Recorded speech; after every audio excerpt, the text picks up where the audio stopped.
ఇవాళ నేను face makers గురించి పేషెంట్ ఇన్ఫర్మేషన్ ఇద్దాం అనుకుంటున్నాను. ఈ పేస్ మేకర్స్ గురించి డీటెయిల్గా వెళ్ళే ముందు అసలు ఒక నార్మల్ హార్ట్లో ఎలక్ట్రికల్ ఇంపల్సెస్ ఎట్లా ట్రావెల్ అవుతాయో తెలుసుకుంటే తద్వారా మనకి పేస్ మేకర్ గురించి డీటెయిల్ తెలుస్తుంది. ఇప్పుడు సింపుల్గా మన ఇంట్లో ఈ కరెంట్ సప్లై ఉన్నట్టుగానే ఈ హార్ట్లో కూడా ఎలక్ట్రికల్ ఇంపల్సెస్ ట్రావెల్ అవుతూ ఉంటాయి. దీనిలో మెయిన్గా ఎస్ఏ నోడ్ అని ఉంటుంది. It's almost like transformer.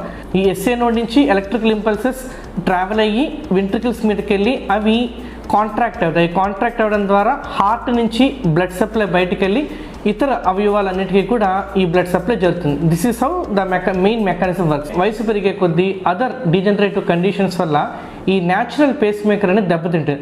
తద్వారా ఈ ఇంపల్సెస్ కింద వెంట్రికల్ సరిగ్గా వెళ్ళకపోవడం వల్ల ఈ హార్ట్ పంపింగ్ కూడా ఎఫెక్ట్ అవుతుంది. అండ్ యూజువల్గా ఈ పేషెంట్స్ హార్ట్ బ్లాక్స్ ఎప్పుడైతే న్యాచురల్ ఎలక్ట్రికల్ ఇంపల్సెస్ దెబ్బతింటాయో వాళ్ళకి మనం ఆర్టిఫిషియల్గా బయట నుంచి ఈ ఎలక్ట్రికల్ ఇంపల్సెస్ని ఒక బ్యాటరీని వాళ్ళ చెస్ట్లో అమర్చి ఆ రిథమ్ మొత్తాన్ని నార్మలైజ్ చేయడానికి పెట్టేటువంటి ఇన్స్ట్రుమెంట్ని మనం పేస్ మేకర్ అని చెప్తాం. సో ఈ పేస్ మేకర్ యొక్క లైఫ్ యూజువల్గా 7 to 10 years ఉంటుంది. అండ్ అది లిథియం బ్యాటరీతో తయారు చేసి ఉంటుంది. అండ్ ఇందులో వేరియంట్స్ వచ్చేసి single chamber pacemaker, double chamber pacemakers ఉంటాయి. యూజువల్గా ఎల్డర్లీ పేషెంట్స్కి సింగిల్ ఛాంబర్ పేస్ మేకర్తో సరిపోతుంది. కొంచెం యంగర్ ఇండివిజువల్స్కి ఎవరైతే ఇతర కారణాల వల్ల ఈ హార్ట్ రిథమ్ దెబ్బతింటుందో వాళ్ళకి డబుల్ ఛాంబర్ పేస్ మేకర్ పెట్టుకోవాల్సి ఉంటుంది. అంతేకాకుండా వీళ్ళు ప్రత్యేకంగా తీసుకోవాల్సిన జాగ్రత్తలు అంటే హై మ్యాగ్నెటిక్ ఫీల్డ్స్ కొంచెం దూరంగా ఉంటే సరిపోతుంది.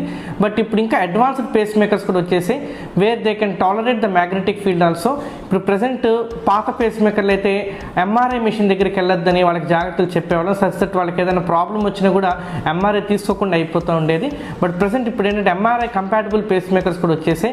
ఈ పేస్ మేకర్స్ ఉన్నప్పటికీ కూడా వాళ్ళు ఎంఆర్ఐ తీయించుకోవడానికి ఎటువంటి ఆలోచన పెట్టుకోక్కర్లేదు. ఈ వీడియో కనుక మీకు నచ్చినట్టయితే లైక్ చేయండి, షేర్ చేయండి. మరింత హెల్త్ అప్డేట్స్ కోసం ఈ ఛానల్కి సబ్స్క్రైబ్ చేసుకోండి. Thank you.